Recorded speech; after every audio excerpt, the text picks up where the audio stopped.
Facing away from the door, I felt something cold and hard press against my back. I laughed, thinking it was just someone messing with me. But when I turned around, I saw my coworker staring at me with horror in her eyes. I turned to see the person behind me wearing a ski mask, and when I looked down, I finally saw the gun clutched in his hand that was aimed right at me. Sometimes in life, we feel like we are invincible. We feel like nothing bad is ever going to happen to us, and we can just skate through life without any problems. People always ignore all of the horrible things that could happen to anyone at any time, and they walk through life thinking that no one can touch them. Truth be told, that is exactly how I viewed life a year ago, until something happened that changed my whole perspective on things. I had recently gotten hired at an ice cream shop that goes by the name of Durbin's Magic Freeze. It is a small establishment, but many say that it is the heart of Barberton. It has been open for over 65 years, and it continues to grow and gain more and more business every year. It has always been such a great family-owned business, and it is something people cherish. It was a chilly Thursday night in October, and all of my friends were going to open mic night at a local coffee shop. I, however, was scheduled to work 6 p.m. to 11 p.m. On nights like this one, where it is cold and gloomy out, we usually do not get much business, so we just try to clean or do whatever we can. Usually around the holiday season, we sell nice decorations and knickknacks, so since it was fall, we had a table out front with all of the items we were selling. Whenever it gets dark outside is when the manager brings all of the items back inside the building. That night, it was just me and 2 other girls working. We really did not get very many customers, which left us all sitting around with nothing to do for most of the night. Around 8:30 p.m., the girl who was manager that night, Sarah, decided that it was dark enough outside for her to bring the fall items in. Sarah began moving all of the items, which takes a couple of trips. In the meantime, I was in the section of the building where the door is. I was at one of the freezers that we keep the ice cream in, and I was sorting out money as Sarah went into the back of the building. On one of her trips in, she left the door open because her hands were so full. I looked behind me as she walked back, and in walked a man in a ski mask. When I first saw the man come in, I turned back around and continued to sort out money as I laughed. My first thought was that it was just our boss because he likes to play jokes on us. But when I heard Sarah come back up and I saw her freeze at the sight of him is when I knew something was wrong. It was then when I looked down and saw that the man in the ski mask was holding a gun against my back. "Shut the door," the man yelled at Sarah. She stood frozen for a little while and then hurried to shut the door.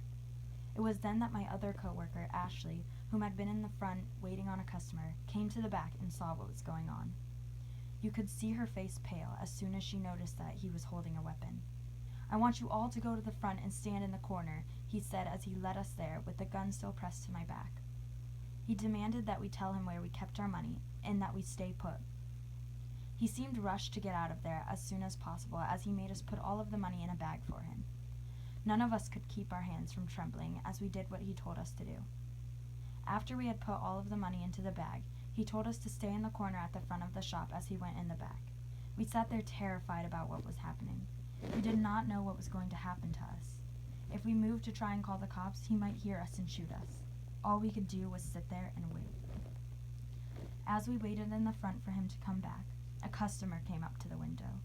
We didn't know if we should just ignore it or if we should act normal and take her order. We decided to wait, but then the customer started angrily knocking on the window.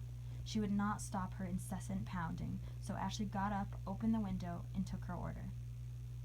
Luckily, the order did not take too long, but when Ashley was done, the man marched to the front with his gun aimed at us and demanded to know what we were doing. Shakily, Ashley explained that the woman had been pounding on the window and she took her order.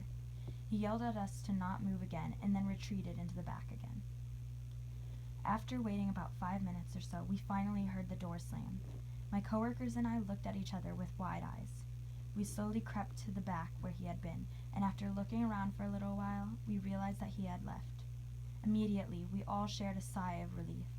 For a couple minutes, we stood frozen, unable to say anything. We all just sat there trying to process what had just happened. Once we collected ourselves, we called the police. I remember being very calm while all of this was happening. It was probably because I was in shock, but there really was not much time to think about what was happening.